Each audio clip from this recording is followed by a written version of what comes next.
ঈমান আনার পরে যারা ভালো ভালো কাজ করেছে, বিগত 15 বছর ধরে দালালি করেছেন, এটা কি খারাপ কাজ নাকি ভালো কাজ? বিগত 16টা বছর ধরে তেলবাজি করেছেন, বিগত 15টা 16টা বছর ধরে নেতা হিসাবে নেতৃত্ব দিতে যে নেতৃত্ব তো দেন নাই, যত বড় বড় চেয়ার দখল করেছেন, তত বড় বড় দুর্নীতি ডাকাতি বাটপারি করেছেন। কথা বলেন ঠিক কিনা? আল্লাহ তাআলা বলছেন যারা ঈমান আনার পরে ভালো কাজ করবে, আমলে সালেহ করবে, আল্লাহ রাব্বুল আলামিন দুনিয়ার ভিতর থেকে তাদেরকে সুসংবাদ দিচ্ছেন, লাহুম জান্নাতুন নাঈম, তাদের জন্য রয়েছে আমার নিয়ামত ভরা জান্নাত। জোরে বলুন সুবহানাল্লাহ। সুতরাং আপনি যদি ঈমানদার পরিচয় দেন, আপনার যিনি পরীক্ষা নেবেন তিনি কে? আহাসিবান নাসু আইয়ুতরাকু আইয়াকুলু আমান্না, আপনারা কি মনে করেছেন ঈমান আনার কথা বললে ঈমানদার হওয়া যাবে? এতক্ষণ পর্যন্ত হাদিস দিয়ে সময়ের আলোকে যে কথাগুলো বললাম, তারা কিন্তু মৌখিক দাবি করে বাঁচতে পারে নাই। ঈমানের দাবি করেছে, পরীক্ষায় এসেছে। ঈমানের দাবি করেছে, ফাঁসির দড়ি গলায় নিতে হয়েছে। ঈমানের দাবি করেছে, বিষের ইনজেকশন পুশ করে দুনিয়া থেকে বিদায় হতে হয়েছে। ঠিক কি না? সুতরাং আপনারা যারা ঈমানের দাবি করতে চান, ওয়ালাকাদ ফাতান্নাল্লাযীনা মিন ক্বাবলিহিম ফালায়া'লামান্নাল্লাহুল্লাযীনা সাদাকু ওয়া লায়া'লামান্নাল কাযিবিন।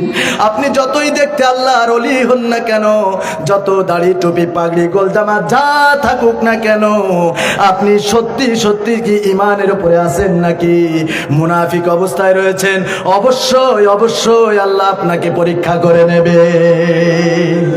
তার কারণ আপনি মুমিন নাকি মুনাফিক কিভাবে বুঝবেন? আল্লাহ রাব্বুল আলামিন আপনার সব কথাগুলো ফাঁস করে দিয়েছেন। কোরআনুল কারীমের ভিতরে সে কথাও আল্লাহ তাআলা তুলে ধরেছেন।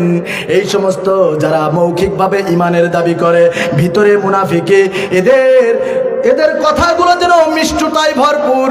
আল্লাহ তাআলা কোরআনুল কারীমের ভিতরে বলছেন, অমিনান নাসি মাইয়াকুলু আমান্না বিল্লাহি ওয়া বিল ইয়াউমিল আখির ওয়া মা হুম বিমুমিনিন।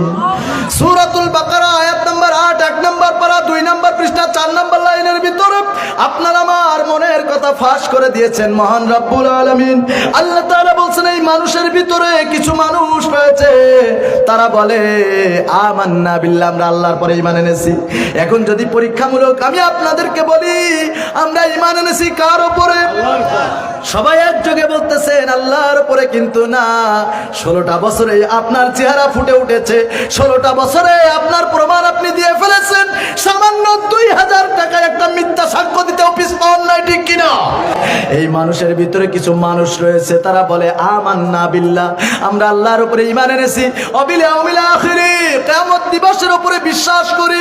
আল্লাহ রাব্বুল আলামিন বলতেছেন, এরা যতই গলাবাজি করুক, আজকে গলাবাজি করতেছে, কোরআনের সাথে রাজনীতির সম্পর্ক নাই, এরা সব ধর্ম ব্যবসায়। আমি বলতে চাই, ওই সমস্ত বাটপারদের উদ্দেশ্য করে যখন ভোটের সময় আসে, প্রকৃত ধর্মকে কাজে লাগিয়ে এই সমস্ত বেঈমানগুলোই ধর্ম ব্যবসা করে, ঠিক কিনা?